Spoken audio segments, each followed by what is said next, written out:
Hi, everyone. Thank you for joining us for our webinar today. I hope you're having a good day and that I didn't take you away from something too important. But I think this is exceptionally important today because I see on our support group a lot of questions about skin reactions. And that's what this webinar is all about, to help us better understand what causes these reactions and how we can best work with them and help to alleviate them and maybe even prevent some of it. So let's, I should ask you because I know we're having some internet issues. Can everybody hear me all right? Everybody, is your internet going well for this webinar? And can you hear me all right? I got my sidekick here. She'll let me know. So give her a couple of thumbs up if it sounds like everything's okay. Yeah? A couple people already said yes. Okay. If anything happens in the middle, just message and Nadine will let me know. All right, so let's begin this. First, we start with types of reactions. This is going to be very important because communication back and forth. And, sometimes I say like thumbs up and hands and things or a smiley face because there's nothing else for me to say or add to the conversation that's going on. And it's always good to see that all of you go to our support group to help each other as well. So we have the histamines. God knows nobody wants those. We have the red dots, redness and itchiness that can happen right after sugaring, and that's what we're talking about right now is sugaring, hair removal. And we have folliculitis. So, out of all three, I think the folliculitis can be one of the most dangerous ones, but it doesn't have to necessarily be that level that you might, think right away a stigma attached like staph infection. Oh my God, it doesn't have to be that way. And it's the same with histamine. So we're going to go through these one at a time. Now, I know for a fact, and some of you probably already know this because you've been doing this long enough, fair skin, redheads, things like that tend to have a lot more sensitive skin, and they will generally get more reaction than anyone else. So knowing this ahead of time when your client comes in, you should be on that client consultation. You should also ask them if they're generally, if they get easy sunburns, if they get skin reaction, if they get rashes and things like that, without even doing hair removal. And also find out what they're doing for their hair removal so that you know what kind of reactions they were getting and then kind of prepare yourself for it. Because the thing is, you can prepare yourself for possibilities of reactions. And histamines will be the very first one. I think we just did a webinar on that, so I don't want to go into too much detail, but generally this is what it will look like when they have a histamine reaction. And I still, after all these years, had the worst facial histamine reaction ever. I think, one, I know I'm hypersensitive, but I think because back then we were extracting the hair against a natural direction, so my breakout lasted for months. And my clients would say, what's going on? And I'd say, I sugared my face. And yet I was sugaring them and there were no situations. So you can't just judge. And even back then, 30 years ago, I used to tan, so you didn't know how white I was. So you can't just judge. You really should ask your questions and take your precautions. And all these things you see behind me, those are the products that you can help prevent these things from happening, or at the very least reduce it and help it go away faster. Now we know with the histamine reaction that you can get it on the face, arms, backs, and chests. I've never personally, it doesn't mean it can't happen, but I've never personally seen a histamine reaction like that anywhere else, like not buttocks, not thighs, not legs, bikini. Sorry, excuse me. It's a lot of allergy things going on outside. So these are the places I would caution you to make sure you do your due diligence by asking your questions. And also, knowing if they think they have sensitive skin and then following the process to help prevent it in their first treatment.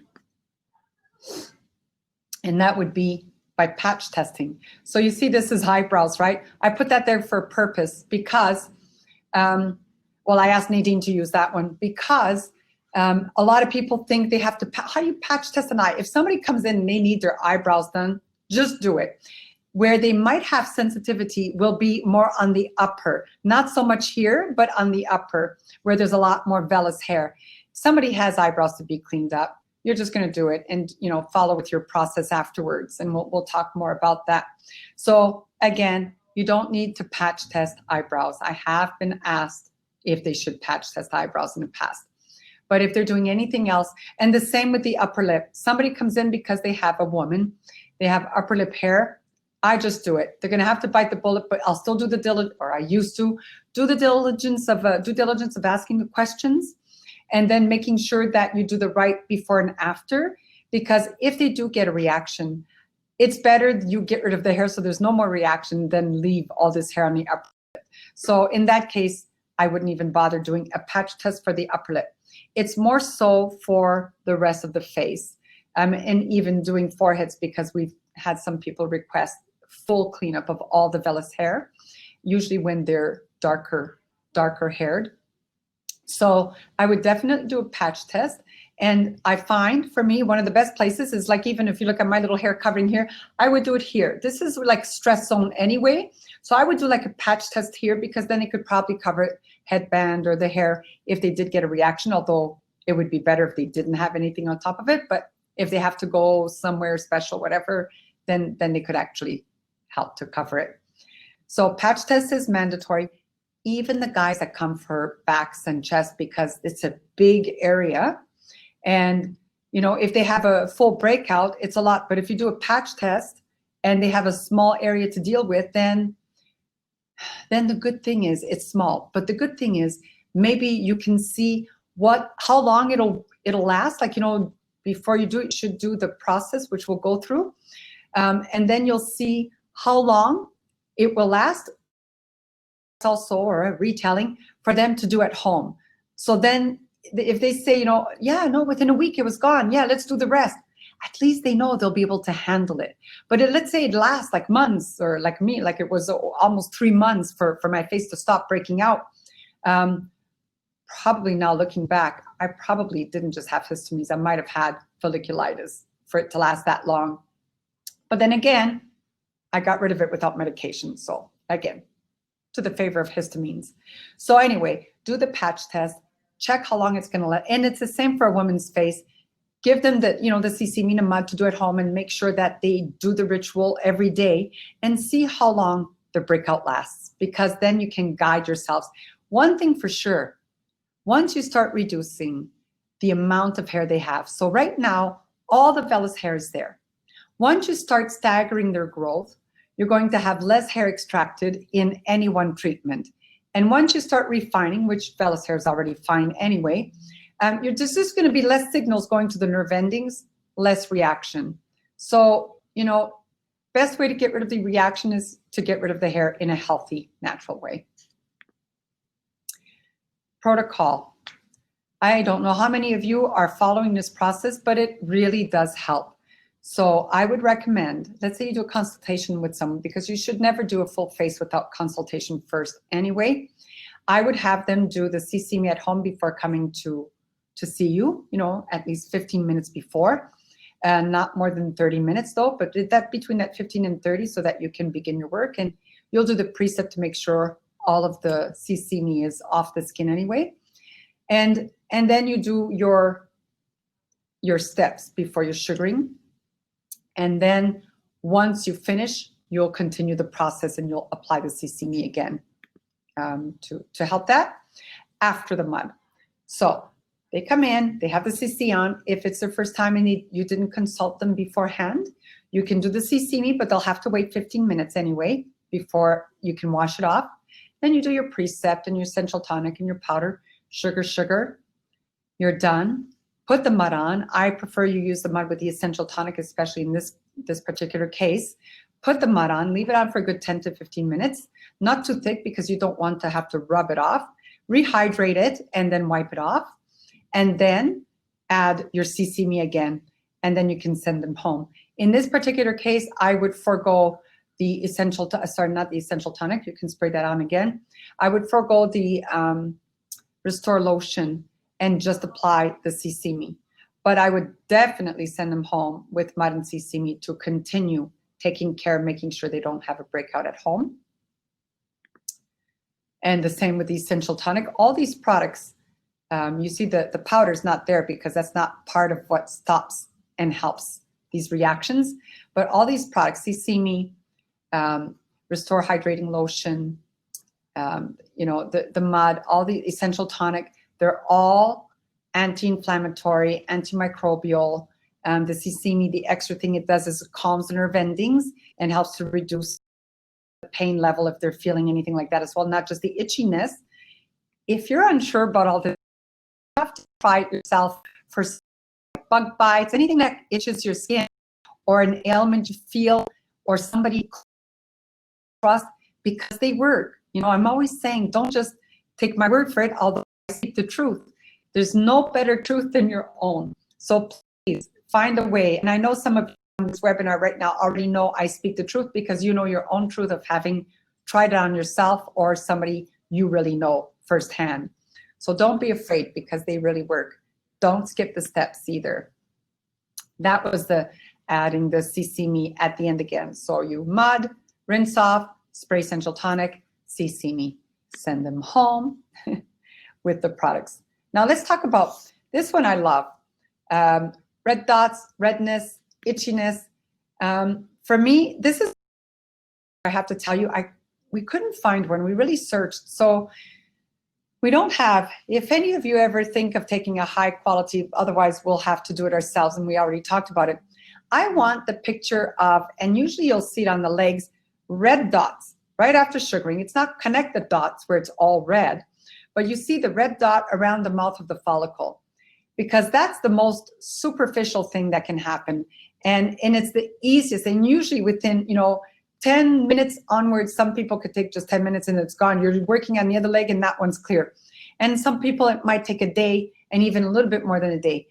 But like my daughter Nadine has that problem, or had that problem, she learned to just throw on the essential tonic and the mud to help take down the heat of all the little dots, because that's just the friction from taking the hair out. The heavier the hair, the more congested the follicle and the bigger the bulb. So the more in the anagen it is, the more friction you'll feel, the skin will feel as it passes through the mouth of the follicle. And that's the main reason you're getting that red dot around that follicle, the mouth of the follicle on the exterior of the skin. So of course it passes through, but the friction is seen on the outside. So that's really easy to get away from. And one, every time you refine the hair, there's less friction, less dot. The more they sugar, the more staggered the growth, the fewer are as well. So it's just a process, but get rid of that. It's definitely the mud right after, essential tonic mud, and a good hydration. Phenomenal, whichever one you choose at that time. If they have excess dry skin, I would mix both, especially for the legs. Now, I know we've all seen this, where somebody feels itchy right after you do their brows. Usually it's not here the itching, it's usually here and maybe around. It's also because we extract some of the vellus hair there. And you'll get more heat from so many vellus hairs coming out, because you don't get that kind of redness like you see on her brow area so much here, unless the skin is super sensitive. And sometimes, like mine, I may have darker blonde brows, but beneath those darker blonde eyebrows, hairs, I have a lot of vellus hair. So I would have like flash red when I did it, but it never lasted long. And even now, I hardly ever sugar my brows because I don't have so much hair. But even now, if I did it up here, I would go red because I still have some vellus hair. But if I did under, nothing, because I hardly have any hair at all anymore, not brow or not vellus hair. Even on my face, it's really, really reduced. So again, the quickest thing to do and the thing that feels the most comfortable immediately is cool mud with essential tonic. It just cools everything down really well.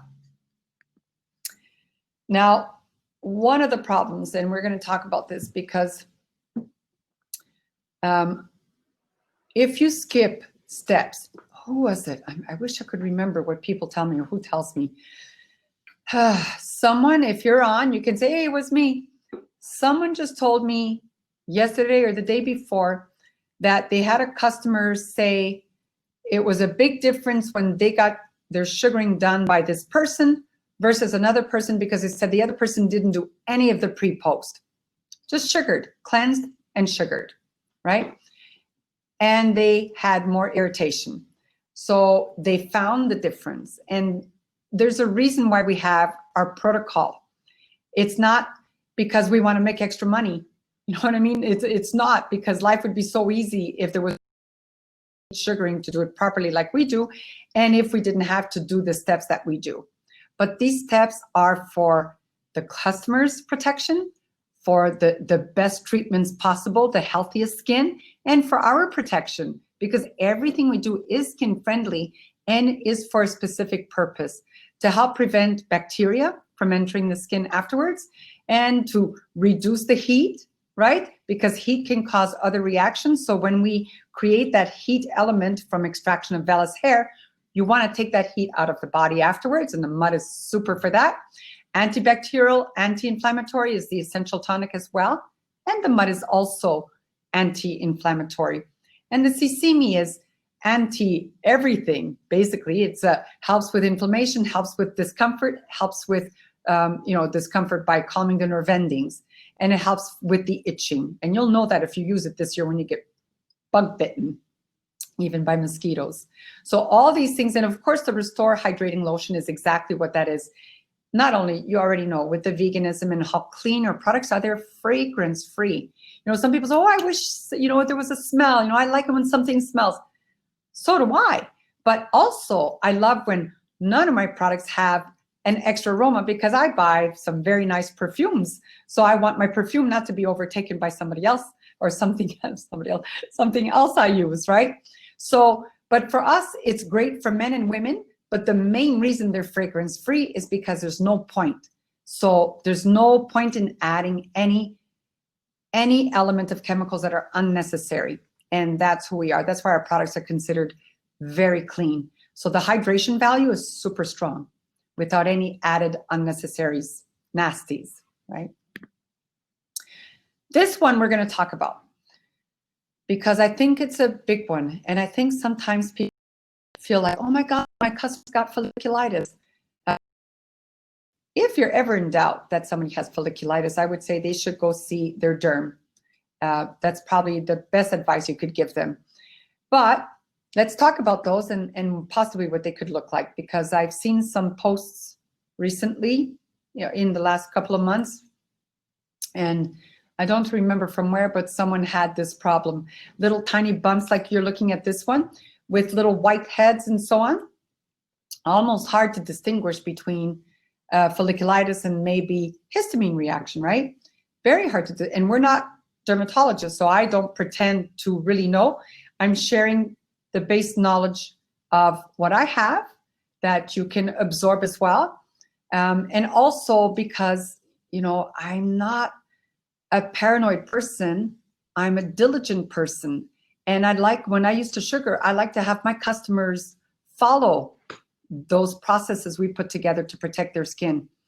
And although we can't be there once they leave us, there's a lot of things they might do to their skin that can cause a certain level of folliculitis. And not, oh, they got folliculitis. It doesn't mean it's a death sentence like what happened with that woman in Jersey from staph infection, right? From bacteria breeding from the Brazilian bikini she got. I think you all know that story. That's how kiss waxing came about for us.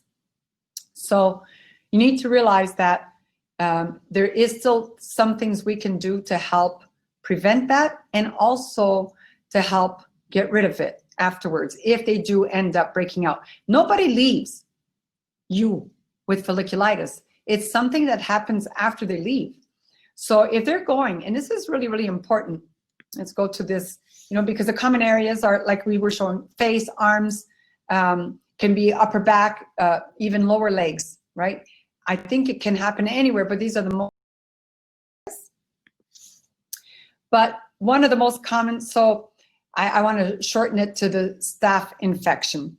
It doesn't mean that it's going to be serious, but again, if you're in doubt, ask them to go visit their derm, because they might put them on something to help make sure they don't get an infection of any sort. And that would be the smartest thing you could do, is to recommend that. But there's also the ones, and this is what I tell everybody. Do you remember when we used to say to our men a long time ago, when I used to sugar, I'd say, okay, before you come, if you're coming for your back or chest, bring a clean white undershirt. There's a reason for that, because usually when a man comes, like those are big hairs that we're taking out, and it can be congested. I don't want them to go work out. So there should be no workout right afterwards, because the sweat can also bring in bacteria. I don't want them to do hot baths or hot tubs or swimming, anything like that. So nothing that's going to make them perspire, nothing that's going to create a breeding ground for bacteria to enter the follicles. This is very important. But it's not the only thing. It's when they go home. This is like, when I talk about our products being clean and safe, I mean it. So why not help them to understand the value of our products, so that you retell it to them, so that they use something we know is skin friendly when they go home, and they're not using ABC products that has all these other chemicals and fragrances on their skin. At least wait for 48 hours to make sure everything is good. But isn't it better anyway if they use what we know to be skin friendly and effective, right? So why wouldn't you want them to do the best thing for their skin? That would be my question. So these other ones, that's what they call the hot tub folliculitis. It's just moving water, creating infection. So next to all those things I talked about a minute ago. And it's the same for, I can never pronounce it, malassezia. Sounds right. But again, that's all about the sweating. So no workout, no cycling, no exercise, at least for 24 hours. Just take care you don't breed bacteria into the follicles. Very important. Now, here's another one, how you can help to prevent. You need to really look, because damaged follicles or disrupted follicles can be one of the causes for it, because you're creating a deeper situation for bacteria to breed. And, this is what we teach, but it doesn't mean that's what everybody does. You've got to look at the direction of the hair. Even in the underarm, like I've seen where it's circular, I'll take piece by piece and just go in, circular motions, going around if I have to, because the most important thing is that we try to do our best to extract the hair in its natural direction, so that we don't disrupt the inner follicle wall more than what we're doing. Our disruption is by bringing, detaching that follicle, because our job is to take it in the anagen, detaching it and traveling it through the whole inner follicle tube. So whatever's in its way is coming with it. That's a natural disruption. We're like cleaning it out. So it's already, open to receiving. So we have to make sure that we, along with the client, do everything possible to not attract bacteria. That's all. There's no paranoia here. It's just following our due diligence, our processes. And what we talked about, don't skip a step. Really. Some people say, oh, you don't need to do essential tonic before. Yes, you do. And besides that, there's a bonus to doing it beforehand, because it opens up, microscopically speaking, the hair cuticles. So apparently, if you look at it microscopically, the hair cuticles will open up from around the hair and make it easier to grip. So there's that extra bonus, along with it being antibacterial and anti-inflammatory. Not that you need it before the sugaring for anti-inflammatory, okay? But you definitely need that value afterwards. So please don't skip the steps, because they will protect your skin. And I really encourage you to do the same for them to go home. The mud, again, the mud is there to draw out heat caused from the extraction of the hair. If you see any kind of pink or red or little dots, especially when you do a full chest and back, you want to draw that heat out. You put it on, not thick, huh? You put it on, and it usually dries quickly if there's vellus hair and there's a lot of heat that rush to the skin surface. It'll dry quickly. So spritz it again, it'll dry. Spritz it until it doesn't dry quickly. That means its actions are done. So because every time you spritz it, you reactivate it. That's the reason I will never We tried it once before, it was not a success. I will only sell our mud dry form because it's at its best every time you add moisture to it to activate it. It's at its best. And that way it's also never going to go bad on you. I've stated it before, by law, we have to put 5 years because that's by law expiration, but I'm telling you now, it never goes back. This sugar never goes bad. These things, because they're natural preservatives, and the sugar, the mud is dry, it's just ground, literally. CC me if your clients have a problem, if you're consulting them before they come in for hair extraction, they possibly will have a reaction, retell this to them, because even if they only use it for before coming for their treatments, that's okay. But then every time they come, you can tell them the other uses of it, and you can show them, you got a headache, you got something going on, you got a soreness, something, menstrual cramps, and then show them the CC me. You got this at home, you say you got this tube at home, but here's other things you can do with it. It's just letting them know all the various uses, not just for calm and cool me for pre and post hair removal. They can use it for all those other values.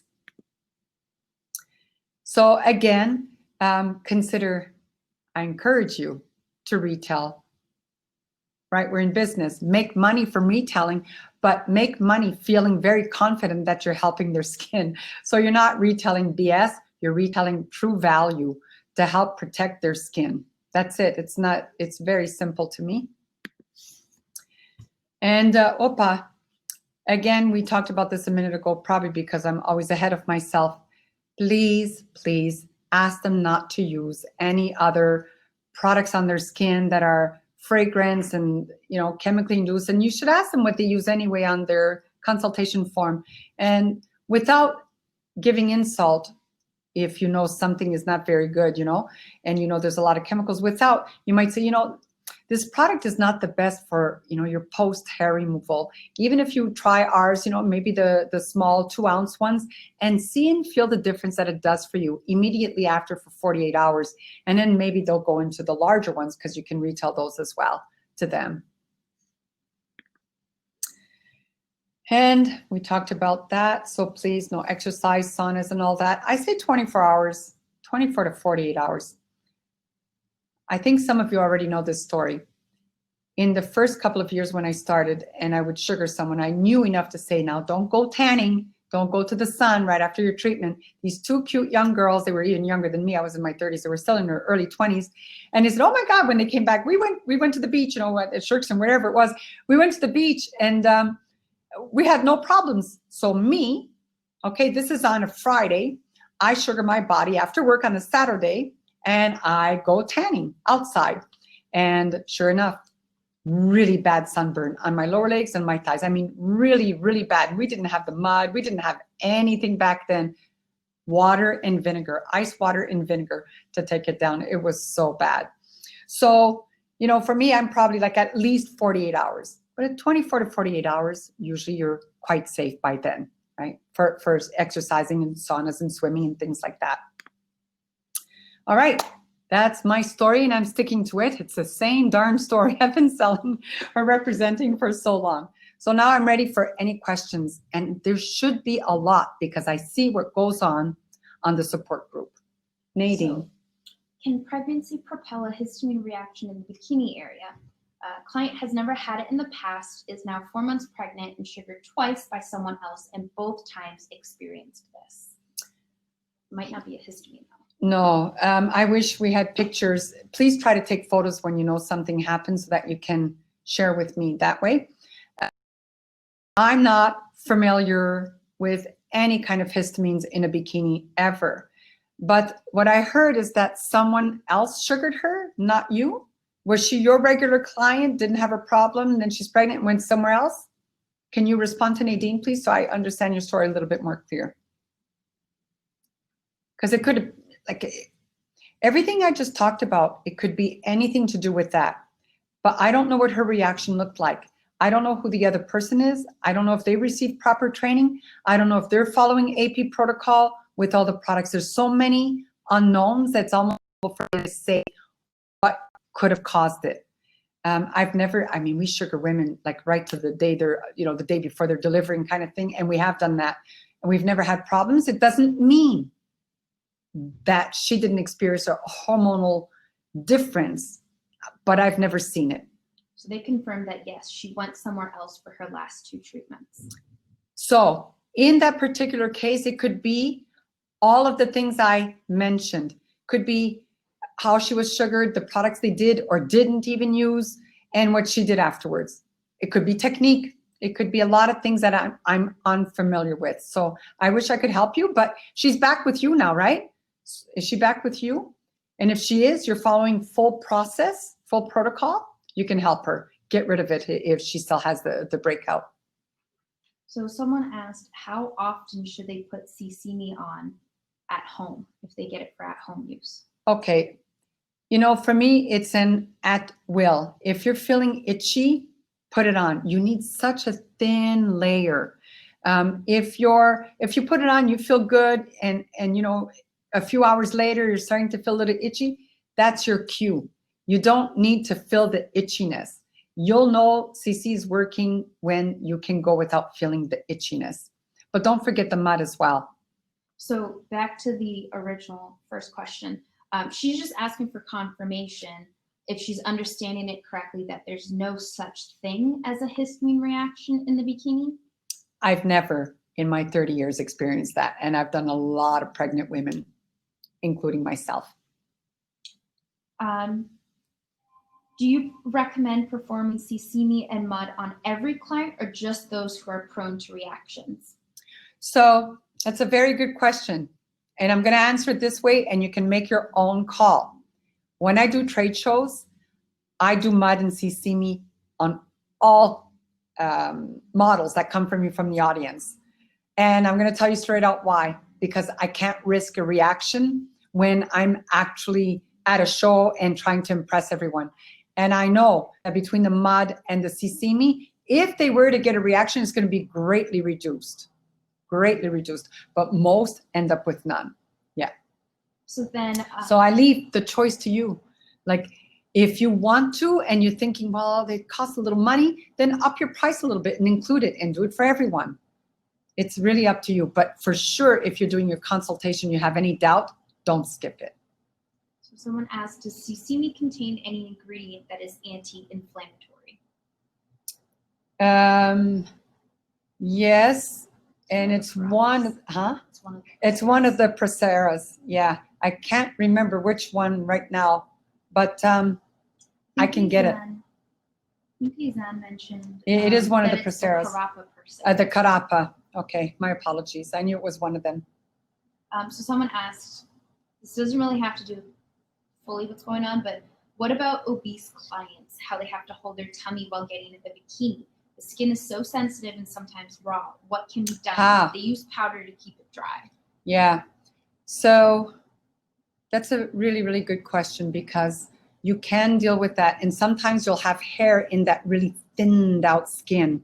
Like if you're pulling the tummy up and, you pull it up and you see how pinkish the skin is, really thin. You could get that at the bikini area as well, between the thigh.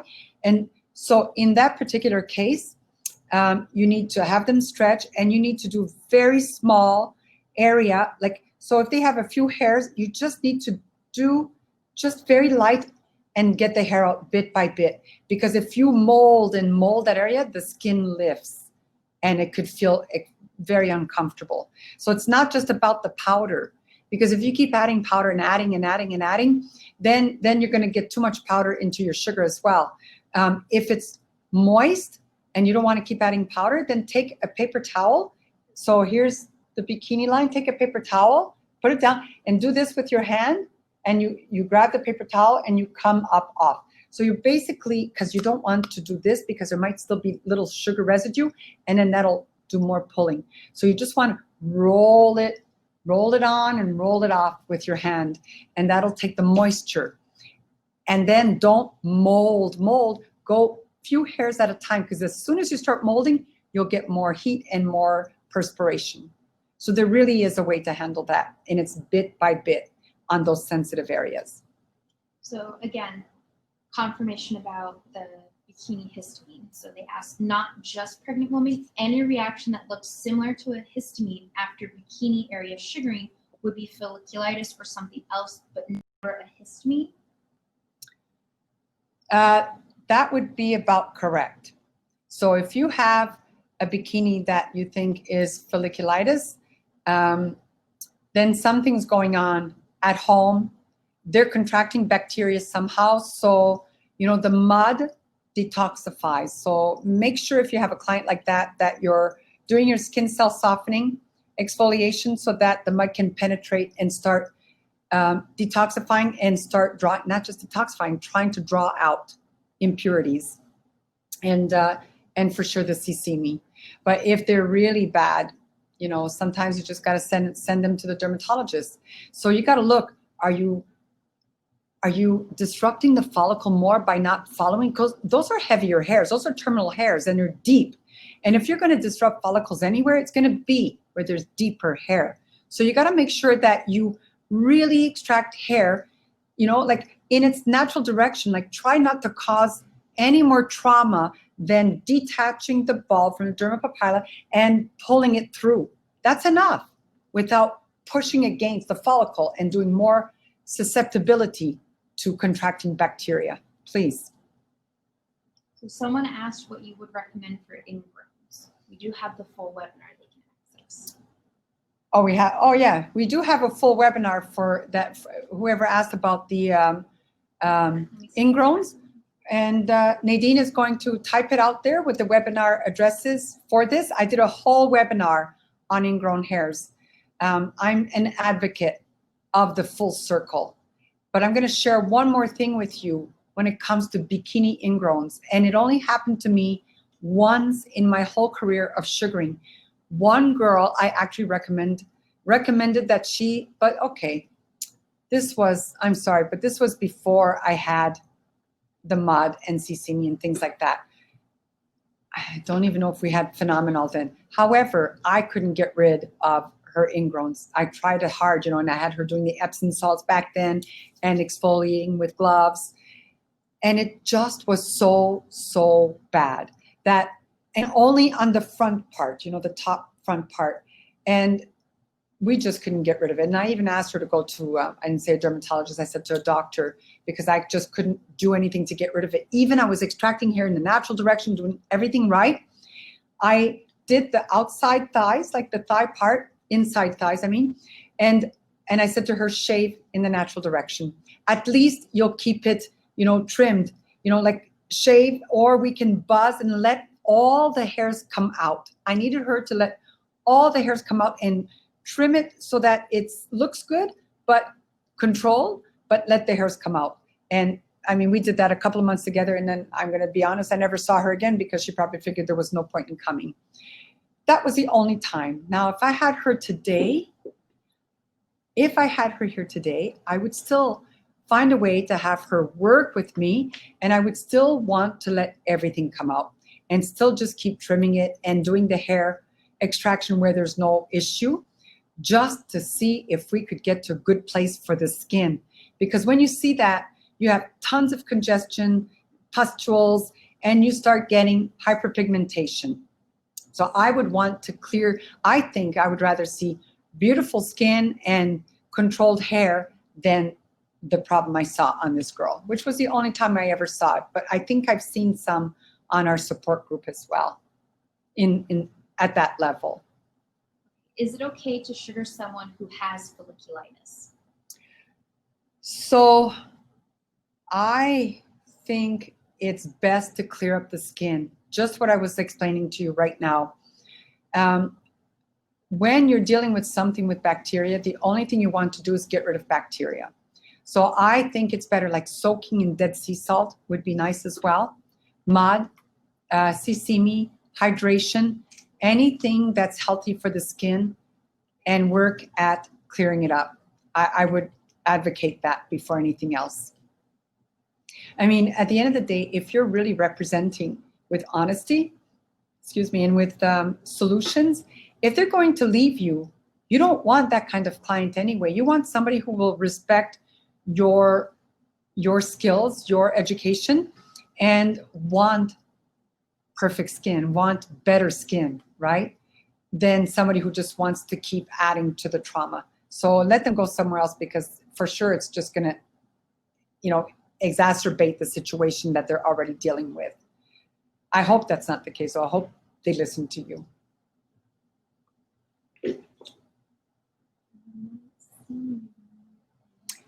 So I saw, I don't think they're on, because I think it was from Australia. There was someone recently, and I know a few of you really thought it looked like histamines, but when I opened up the picture, to me it was more folliculitis than it was histamine reaction, and I would treat it as such. That was the most recent one that I had seen. Any other questions? Any other concerns? Do you understand what I'm sharing? Do you have your own experience that you want to share quickly here, or something? I wish this was more interactive, to be perfectly honest. Says that she gets histamines every time she sugars her face, but she follows proper aftercare and she's back to normal quickly. Yeah, and that's the difference. So let me tell you about vellus hair. Like I told you already how bad the reaction was on me. I still did my face 2 times later, but over like a few years, and because I had to be brave about it. But the second and third, I still had a reaction. It didn't last 3 months, but it did go away sooner. And that's exactly what Suzanne Breers is saying. But when I went full-blown menopausal at the age of 36, I got like long, darker hairs. I could do that. What was that cartoon guy? He would do that. That was me. And then I got these coarse hairs here and dark. So I had no choice. I had to suffer through the reaction. That's why I can tell you, you want to get rid of histamine reactions, get rid of the hair. I could do this now, and I do. I have very fine hairs. I don't have any heavy terminal hairs anymore. I don't have dark hairs anymore. Sometimes one will come out, but not like what I had. I couldn't sugar this. Even now, I could do it next time on the video. 0 reaction. But if I go a little bit over, I'll have a reaction right here, and it can still last like several weeks for me. So it's the more you sugar, the less reaction you'll get, to the point where they have no more. So for sure, like even you, Suzanne Breers, if you did your face every week until it stopped, then you'll be able to do your full face and not go through whatever it is you're still going through. Although you said it's reduced time, and that's always a good thing. So I'm replying to the same person. She has one question. So what is a histamine? I've never heard of those. Oh, this girl's never seen a histamine reaction? God bless you. Ask her, have you ever sugared a full face? Like a lot of women, or just a couple? Because not everybody will have it. Let me describe it. What's her name? Kendall. Let me describe it. So generally, when you have a lot of peach fuzz, that duvet, very fine hair, it's like it feels like so soft. Usually those hairs, they sit on the nerve endings. They're not deep terminal hairs. They're like very shallow. And generally that kind of hair will have more hairs per square inch. It's just so baby fine, right? When you extract that, you activate the nerve endings into thinking something's wrong, and it wants to go repair. And that's where you'll get, the little liquid histamine reaction, itching, running to the surface. And then you might end up with pustules, because it's trying to repair what it considers to be damaged. And that's the reaction we're talking about, that we want to reduce with our protocol before sugaring, and help to heal it faster if they did break out afterwards. Yeah. So someone said, I guess we're looking for clarification. So on the face, since hair goes slow, you're saying clients should come back for a service every week or 2 weeks? No, not for vellus hair. I'm taught, no, that's more for terminal hair. But let's say in my case, if because I still sugar this area, I don't know, at least every 2 weeks. And I may not even see the hair, but I know it's there. If I look in the sunlight in the mirror, I can see them, but they're so like translucent color. So let's say somebody suffered from vellus hair histamine reaction. If they did come every week, you would just end up taking any tiny hair that would be coming out anyway. So you would find a way of reducing that severe reaction. Somebody coming frequently is more someone with terminal hair for the facial hair, like hormonal induced growth. So those people, you'll have them on the permanent reduction program that we've already talked about. But them coming weekly or bi-weekly for vellus hair is just to help reduce the breakout effect. That's all it is, because you don't want to wait. If they wait for, most of the hair to be back, they'll have a greater reaction. The more extraction, the more hair extracted on one treatment, the more possibility for a histamine reaction when we're talking vellus hair. Same for chest, back, same for arms, like usually the upper arms. Mm-hmm. So someone did ask the question. I'm asking for clarification because they asked, does Alexandria have a specific form for men? I don't quite know what she means. I love that you asked the word about clarification, because this is how we go deeper into things. So you're asking if we have a different form, a client consultation form for men? We do not, but perhaps we should. It's been so long since I've reviewed our client consultation form that Nadine's going to make a note. We'll check that out.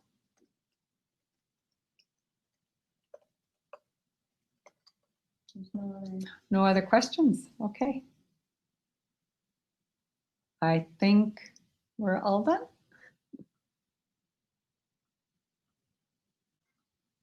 All right. I'm just waiting to see if anyone else is going to. Okay. I don't see anything else there. I don't really have any more to share unless you prompt it out of me. All I can say is, for every action is a reaction, right? We all know that. So know this with every client. Know this by doing a consultation, so you're understanding their skin more even before you get started, but observe the skin when you're actually extracting the hair as well. And just work with it. Our products, our system is there to help your customer's skin. So protect your customer, protect yourself, protect AP, and then everybody's happy. Don't skip the steps, is very important. So that someone is typing right now, so I just want to wait and see. Oh, is it? Michelle Hollick. Okay. She's the one who asked about, does Alexandria have a specific form for men? Okay. Okay, well, that's, maybe it's time. She said you answered. You know what she meant. Okay. All right, but that's something we should look into. Do a little bit more research on what would really be important to change, on a consultation form for a man versus a woman. And we'll look into that. It'll be a fun little project. All right, everybody. Thank you for your time. It's always my pleasure, and we'll see you again soon. And, it doesn't end here. If you have more questions, all you got to do is say, hey, Alina, on the support group, and I'll be there for you. Thanks a lot. Enjoy the rest of your day. Bye-bye.